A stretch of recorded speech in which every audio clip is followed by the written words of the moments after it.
Hello बच्चों, आप सभी को आपका अपना चैनल बीपीएस क्लासेस में बहुत बहुत स्वागत है। अगर आप क्लास 8 का साइंस पढ़ना चाहते हैं और उसमें बढ़िया नंबर लाना चाहते हैं तो ये वीडियो सिर्फ आपके लिए है। तो चलिए बिना समय गवाए वीडियो को शुरू करते हैं और वीडियो में आप शुरू से अंत तक बने रहिएगा, ठीक है। मैं आपको वादा करता हूँ कि एक एक लाइन आपको बहुत ही बारीकी से समझ में आएगा और इस बार बोर्ड में सबसे ज़्यादा नंबर आपका आने वाला है, ठीक है। चलिए तो वीडियो में शुरू से अंत तक बने रहिएगा। शुरू करते हैं। तो हमारा जो पहला चैप्टर है साइंस का क्लास 8 का, तो उसका नाम है बाबू फसल उत्पादन एवं प्रबंध, ठीक है। मैं आपको बुक दिखा देता हूं। चलिए हम क्लास 8 का विज्ञान का बुक पढ़ रहे हैं, ठीक है। ये हमारा किताब है, ठीक है, क्लास 8 का। और इसका पहला जो चैप्टर है उसका नाम है फसल उत्पादन एवं प्रबंध, ठीक है। इस चैप्टर को हम पढ़ेंगे, शुरू से अंत तक देखते रहिएगा बाबू, ठीक है।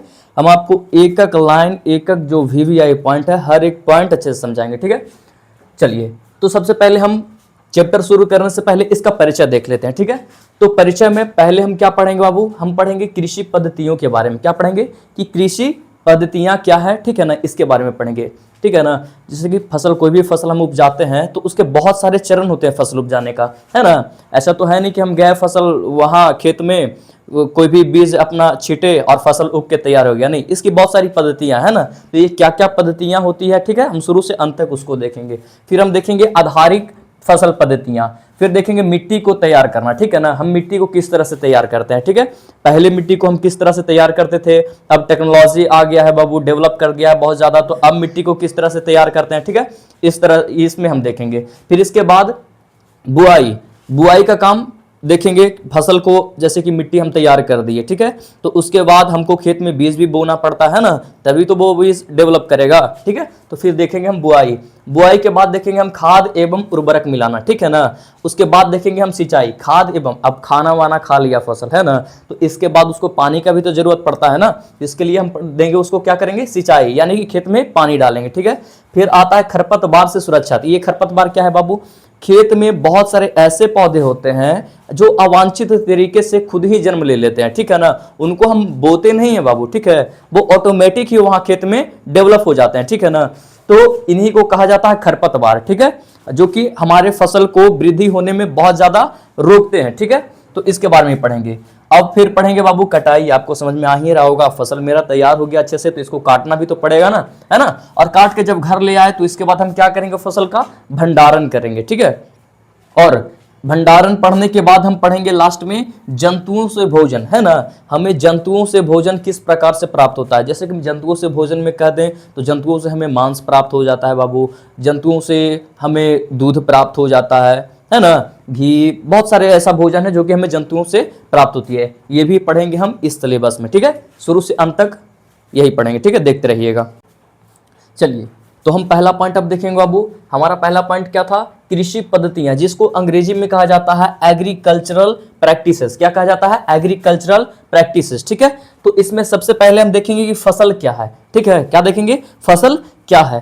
तो जब एक ही किस्म के पौधे किसी स्थान पर बड़े पैमाने पर उगाए जाते हैं तो इसे फसल कहते हैं। क्या कह रहा है बाबू, कि जब एक ही किस्म के पौधे, ठीक है, किसी स्थान पर बड़े पैमाने पर उगाए जाते हैं तो इसे क्या कहते हैं, फसल कहते हैं। कहने का मतलब ये बाबू कि अगर आप छत पे गमला में मान लीजिए 2 4 5 गमले में फूल आपने रोप दिया, ठीक है ना, तो आप ये नहीं कह सकते बाबू कि मैंने फूल का फसल किया हुआ है ना, ऐसा नहीं आप कह सकते हैं, ठीक है।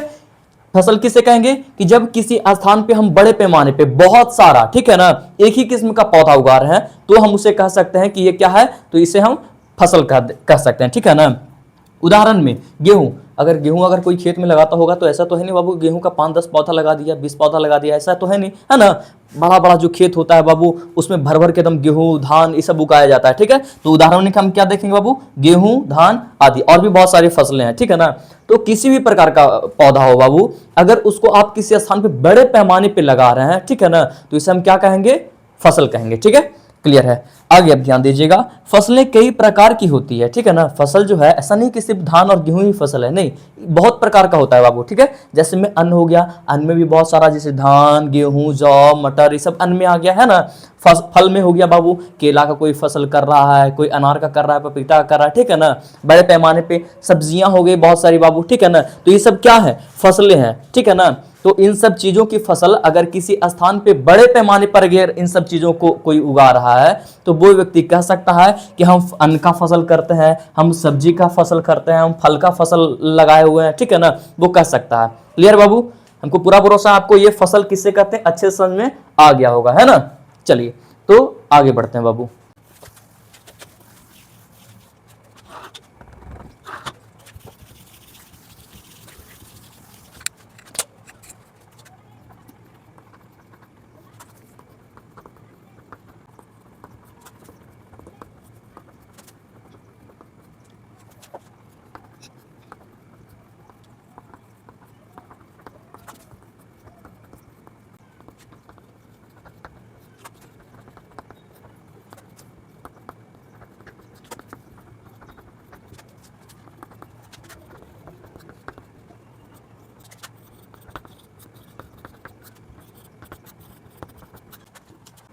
चलिए बाबू, तो हम देखेंगे अब कि फसलों का जो वर्गीकरण होता है वो किस आधार पर किया जाता है, ठीक है। तो देखिएगा बाबू, फसलों का जो वर्गीकरण है वो जिस मौसम में पौधे उगाए जाते हैं, ठीक है ना, फसलों का जो वर्गीकरण है जिस मौसम में पौधे उगाए जाते हैं उसके आधार पर होता है, ठीक है ना। मुख्यतः फसलों को दो भागों में बांटा जा सकता है, ठीक है। कौन कौन भाग में, एक हो गया खरीफ फसल और दूसरा हो गया रबी फसल, ठीक है ना। फसलों को कितने भागों में बांटा जा सकता है बाबू, दो, खरीफ फसल और रबी फसल। चलिए अब हम जानते हैं कि खरीफ फसल क्या है और रबी फसल क्या है, ठीक है। हमारा अगला प्रश्न है खरीफ फसल क्या है। तो खरीफ फसल किसे कहेंगे बाबू, वह फसल जिन्हें वर्षा ऋतु में बोया जाता है, ठीक। कौन सा फसल, वह फसल जिन्हें वर्षा ऋतु में बोया जाता है उसे क्या कहते हैं, खरीफ फसल कहते हैं, ठीक है ना। भारत में वर्षा ऋतु सामान्यतः जून से सितंबर तक होती है, ठीक है।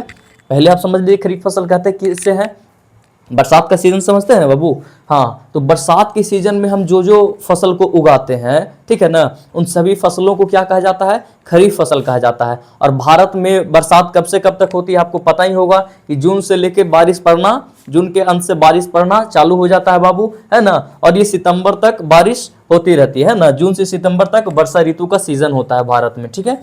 तो खरीफ फसल का कुछ उदाहरण देख लेते हैं बाबू। खरीफ फसल जैसे कि धान हो गया, मक्का हो गया, सोयाबीन हो गया, मूंगफली हो गया, कपास हो गया इत्यादि, ठीक है। ये सब फसलें कौन से फसल कहलाते हैं, खरीफ फसल कहलाते हैं। खरीफ फसल क्यों कहलाते हैं, क्योंकि ये फसलों को हम वर्षा ऋतु में बोते हैं, है ना, यानी कि जून से लेकर सितंबर तक बोते हैं इसको। क्लियर है बाबू, खरीफ फसल समझ में आया आपको।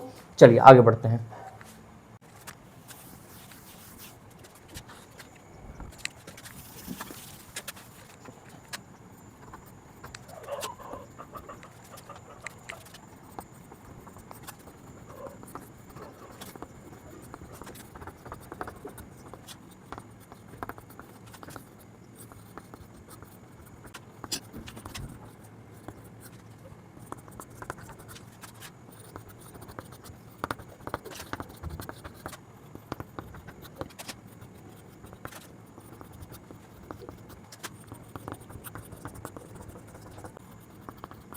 चलिए अब हमारा अगला क्वेश्चन क्या है बाबू, हमारा अगला क्वेश्चन है रबी फसल क्या है, ठीक है ना। खरीफ फसल हमने समझ लिया, है ना। अब बारी है रबी फसल की, है ना।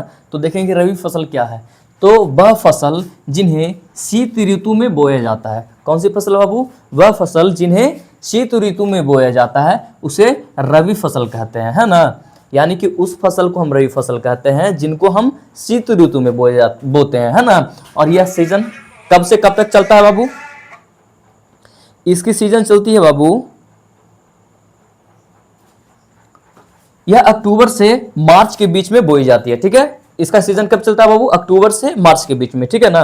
उदाहरण में रबी फसल का उदाहरण में आ जाता है बाबू गेहूं हो गया, चना हो गया, मटर हो गया, सरसों हो गया तथा अलसी इत्यादि। ये सभी एग्जाम्पल है बाबू रबी फसल की। क्लियर है, आपने खरीफ फसल समझ ली, आपने रबी फसल समझ ली, है ना। इसके अतिरिक्त मैं आपको एक और एग्जाम्पल दे रहा हूं, ठीक है। चलिए बच्चों, मैंने आपको ये बताया कि खरीफ फसल किसे कहते हैं, मैंने आपको ये भी पढ़ा दिया कि रबी फसल किसे कहते हैं, ठीक है ना। इसके बाद थोड़ा सा और भी हम आपको जानकारी के लिए बता देते हैं, ठीक है। तो आपको हम बताया बाबू कि खरीफ फसल का जो भारत में सीजन चलता है, खरीफ फसल वर्षा ऋतु में बोया जाता है ना, जिसका सीजन चलता है कब बाबू, जून से लेकर सितंबर तक, ठीक है। उसके बाद फिर सितंबर के लास्ट होते होते चलिए फसल कट गया, ठीक है ना।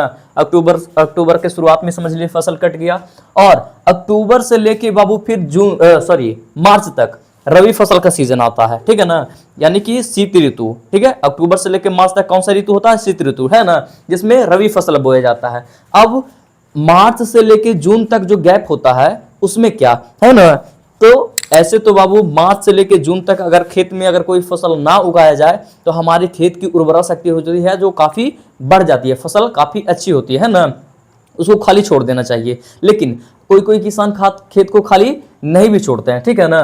तो देखिए बाबू, कुछ फसलें जैसे दाल हो गई, सब्जियां हो गई, है ना, या फिर फल हो गया, है ना, ग्रीष्म ऋतु जिसका सीजन चलता है बाबू मार्च से जून तक, बहुत ज्यादा गर्मी पड़ती है आपको पता होगा, है ना, तो ग्रीष्म ऋतु में बोई जाती है ना। इन फसलों को क्या कहा जाता है बाबू? इन फसलों को जायद फसल कहा जाता है। क्या कहा जाता है? इन फसलों को जायद फसल कहा जाता है। इसी के साथ आपका पहला पॉइंट जो था बाबू कृषि पद्धतियां, वो समाप्त होता है, ठीक है। अगली वीडियो में हम देखेंगे कि आधारिक फसल पद्धतियां क्या है, ठीक है ना। हम आशा करते हैं बाबू कि ये कृषि पद्धतियां आपको बहुत ही अच्छे से समझ में आई होंगी, है ना। इससे आगे भी जो भी आपको पढ़ाएंगे बाबू बहुत ही अच्छे से समझ में आएगा, ठीक है। इसका आप मेरे पे भरोसा रखिए, ठीक है ना। और आपको बता दें कि ये मेरी पहली डायरेक्टली मैं वीडियो ले रहा हूँ बाबू, ठीक है ना। तो इसमें थोड़ा सा अगर कुछ आपको त्रुटि भी नज़र आया हो तो आप कमेंट बॉक्स में ज़रूर बताइएगा हमको, ताकि उसको हम अगली वीडियो में सुधारने का प्रयास करें, ठीक है। मिलते हैं अगली वीडियो में, तब तक जय हिंद, जय भारत।